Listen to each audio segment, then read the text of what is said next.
Hello, this is Cheryl Austin. I'm an extension agent with the Cooperative Extension Program with Prairie View A&M University. As an extension agent, I provide education in family and community health, which includes education in nutrition, health and wellness, money management, parenting, and other family life skills. Today, I'm here to do a presentation for you called Keys to Embracing Aging, and we're going to specifically talk about social activity and being safe. As you can see from the logos on this slide, this curriculum was developed by Kansas State Research and Extension, and you also see the other logos at the bottom. They're collaborators, but K-State is where I got the curriculum from. So we know that aging is inevitable. We think about aging as we have our birthdays every year, but really we're aging every day. And so, why not embrace it with positiveness and look at some of these healthy lifestyle behaviors that can help us embrace it in a great way? Having a positive attitude, eating smart, getting physical activity, exercising our brain, getting social time, tuning into the times, being safe, knowing our health numbers, managing our stress and our finances, getting enough sleep, and just taking time for ourselves. All of these are 12 keys for embracing aging with greatness and being successful. As I said, today we're going to focus on social activity and being safe. So, in talking about social activity, let's just talk about meaningful social relationships. Meaningful social relationships have meaningful results. I know a lot of people, and I'm sure you know a lot of people between our family, our friends, my church family, people in the community, people that I work with. I have relationships with a lot of people, but not all of those relationships are meaningful. And so when they are, they will give us meaningful results. Who are your most meaningful relationships with? I'm going to give you a few minutes to pause this video and talk amongst one another. Who are your most meaningful relationships with? So as I pause for a few seconds, you can stop the video and have that discussion.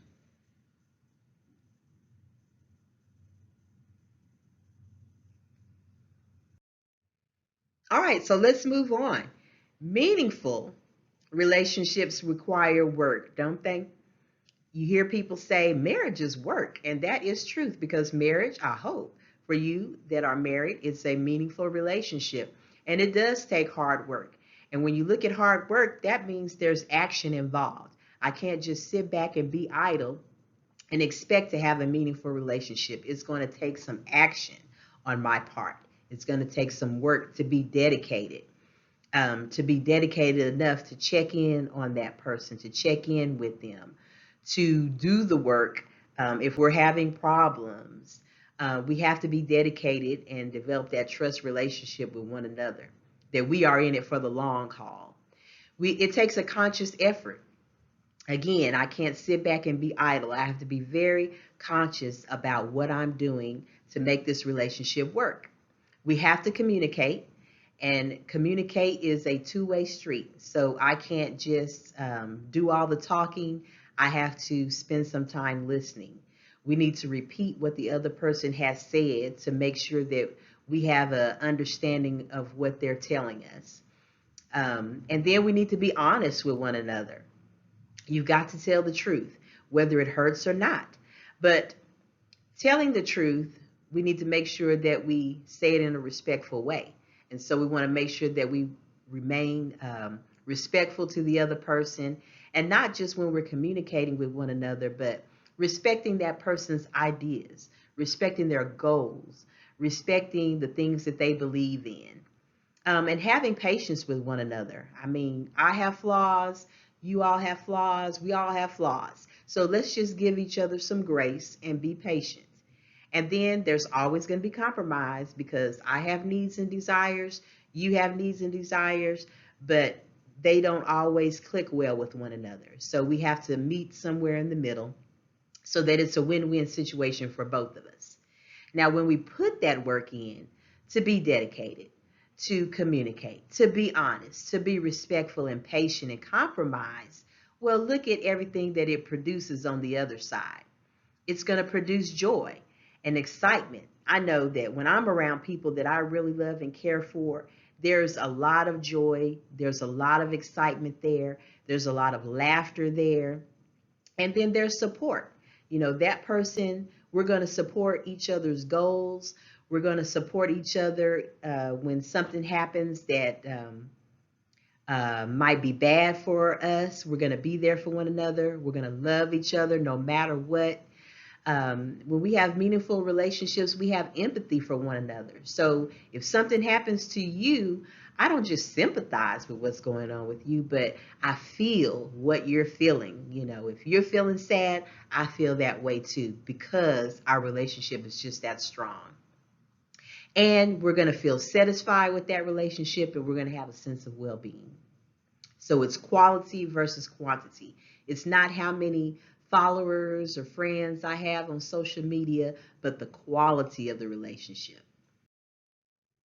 Meaningful social relationships lead to improved health, happiness, and well being. And a lot of times we just think about our happiness and our health being connected to how well we eat or if we're getting physical activity, but it's also connected to that social time that we have with one another. We have to find ways to to connect with others. That is the key. We have to be engaging. I have to find ways to engage. If I just sit at home and cut myself off from the world, I'm not going to have a social time with other people. I have to, just like we said, meaningful relationships require work. That's an action. I have to be actively engaged in something to have some social time. And it needs to be something that I enjoy, because if I don't enjoy it, I'm probably going to shut down. If I do enjoy it, that's going to make social activity easier. It's going to be fun, and it's going to be more fulfilling. And we know that we're living in a time right now where it may be harder to connect. We may, as far as the way that we were doing it before. But through technology and even, me giving this video to you right now, I'm not able to be with you in person, but we're still connecting. You see me and I see you. And I hope that you feel my heart in this presentation. Now, we also have to find a healthy balance between social activity and our alone time. I really enjoy being around people, but at the same time, I really enjoy and need my alone time. I love being around my family, but I look forward to my showers at night where it's just me. Nobody's calling my name, nobody's asking for anything. So, in order to find that healthy balance, you might need to write down some goals or create some type of schedule on how social you want to be. You may need to take a class, learn some new skill. It might take you volunteering, and there are still ways to volunteer right now. Making masks, or I don't know, whatever it may be that you enjoy, or participating in a support group by Zoom or a small group setting. However you do it, find a way to be socially active. There's no recipe, there's no special formula for each person. We all have to follow our own path. You hear people talk about, I'm an introvert, I'm an extrovert. You have to do what works for you. We all have different amounts of social time that we can handle, but we all need it. Whether you're an introvert or an extrovert, we all need some type of social time with others. We all need to feel connected in some way to other people. So find what works for you and make it happen. And you have to be intentional. You have to be intentional. When COVID first started, my family and I, every Friday, we had a Zoom call with one another. Some were on their phones, some were on their laptops, some were on their little tablets, but we found a way to get together and continue to see each other's faces and talk to one another. So do what works for you. All right, so we're going to do a little activity right now to help you be social and learn more about one another. Depending on the color of clothing that you have on, you're going to tell us some things about yourself. So if you have on red, I want you to tell us about the best concert you experienced or maybe want to experience, or your favorite book or favorite author. If you have on green, you can tell us a little bit about what was the worst job that you had, or what would be your dream job, or what dream job did you have? Maybe you're retired now. If you have on yellow, tell us about a sport that you love or some type of physical activity that you enjoy doing. Or you can tell us about a celebrity crush that you might have. Mine would be Denzel Washington. If you're wearing white, you can tell us about the best place you think there is to live or what your favorite food is. And then if you have on black, you can tell us about your favorite TV show or what your favorite movie is. And again, we want to keep this brief, but just to give us a little bit more time to learn more about each other. That's how we connect with one another, because if I find out that you like something that I like, that helps us connect in a more deeper way, and it makes our relationships more meaningful. I'll pause for a few seconds so that you can pause the video and have those discussions.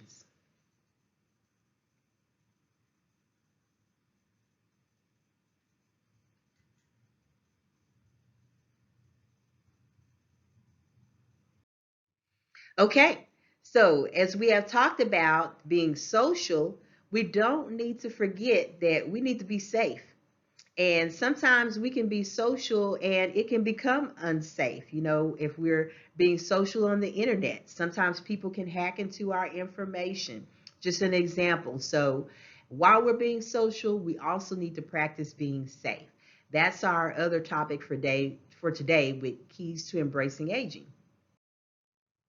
And as we talk about staying safe, we're going to talk about being safe in our home, in our cars, safety with our health, and being aware of scams and cons. So for home safety, here are just a few tips. We can talk about, is your house number visible? If something happens to you, you're in an emergency situation, will people be able to find you? Do people have your number, and can they see your house number?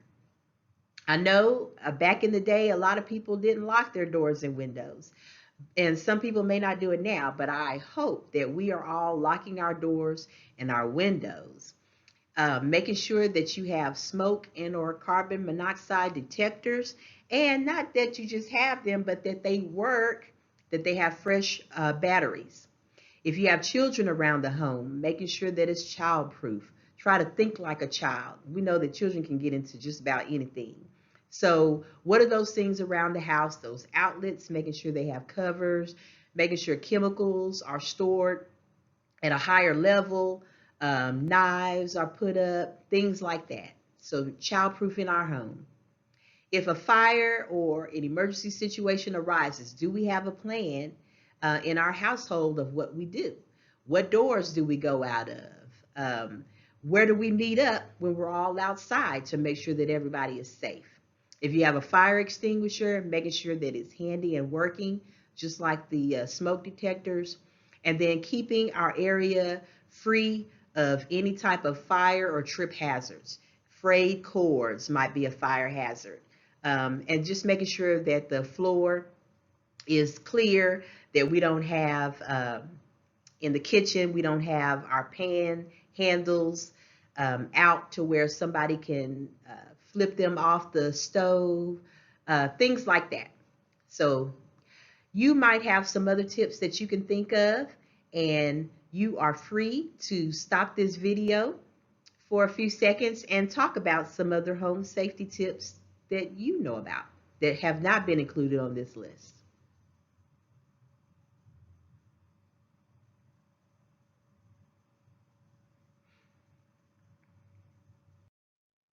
All right, motor vehicle safety.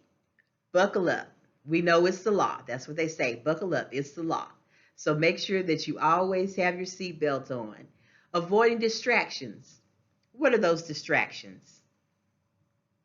There are many.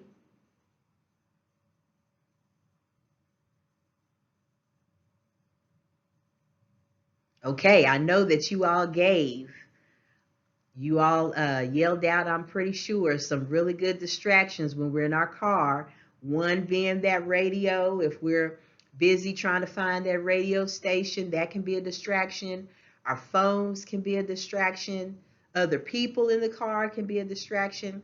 Sometimes I have to tell my children, I'll answer your question or handle what you need a little bit later. Right now, mama needs to focus on the road, okay, to keep everybody safe.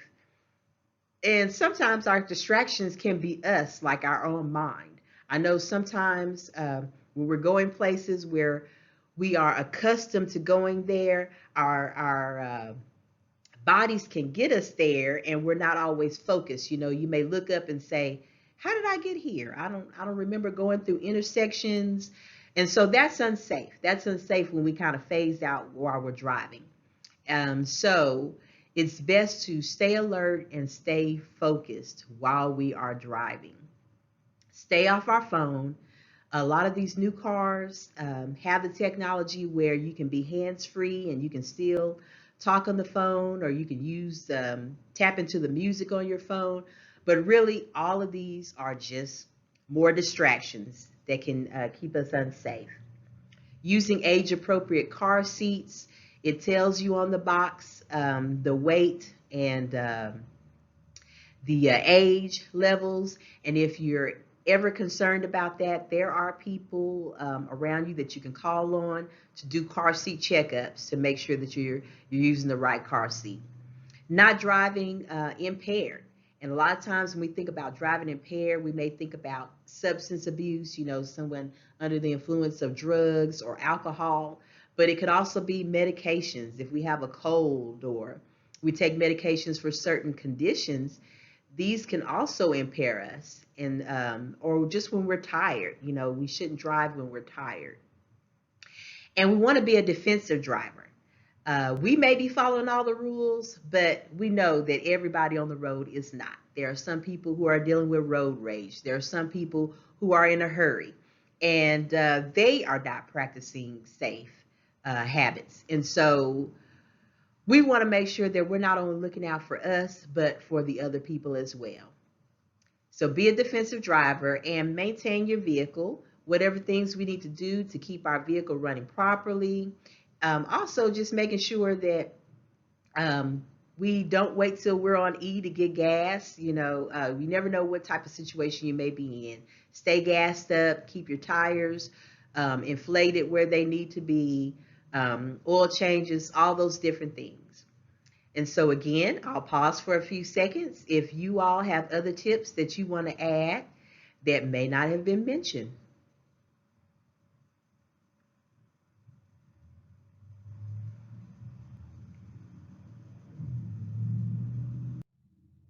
All right, let's continue going on and talk about health safety. Doesn't hurt to get trained in some basic CPR practices, what to do if someone falls out around you or someone is choking. Also, visiting our doctor, our healthcare professionals on a regular basis is very, very important. Whatever annual checkups that we need to have, whether it's something according to our age, at this age, you need to start getting this done. Make sure that we, to the best of our ability, let's stay on top of that. Knowing how to use and dispose of medications.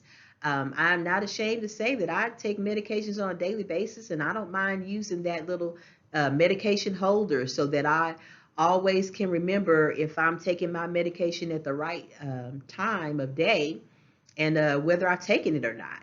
And then, you know, just keeping that bottle to where you know if it's expired, let it go. You know, it's not worth taking expired medication. Preventing accidental falls, making sure again that our floor is clear of anything that might cause us to fall. It might be that we need to have some type of tools in our bathtub or shower a handrail to hold on to, a seat in our shower so that we can sit down and we don't fall while we're in the shower. Practicing good food safety. You can go to foodsafety.gov to get tips for food safety. The main thing that we can do for food safety is just washing our hands 20 seconds with soap and water, making sure that we are thawing food in the refrigerator or in the microwave or as we cook it. And then that if food has been left out for more than 2 hours, we need to throw that food out, okay? And this last one might make you chuckle, but we do need to practice safe sex no matter what our age is. Again, you might have some more tips. If you would like to stop this video and talk about some other health safety tips, be my guest. I will pause for a few seconds for you to do that.